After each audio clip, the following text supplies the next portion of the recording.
Silang ka sa mundong ito, laking tuwa ng magulang mo, at ang kamay nila ang iyong ilaw.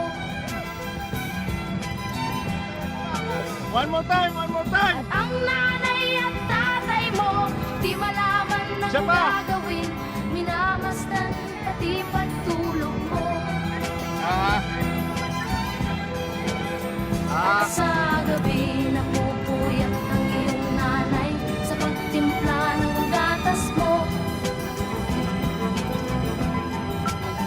At sa umaga na may talong ka ng iyong amang tuwang-tuwa sa'yo. Ngayon nga'y malaki ka na, nais mo'y maging malaya, di man sila payag, walang magagawa. Ikaw nga'y biglang nagbago, naging matigas ang iyong ulo, at ang payo nila'y sinuway mo. Di mo man lang inisip na ang kanilang ginaway para sa'yo.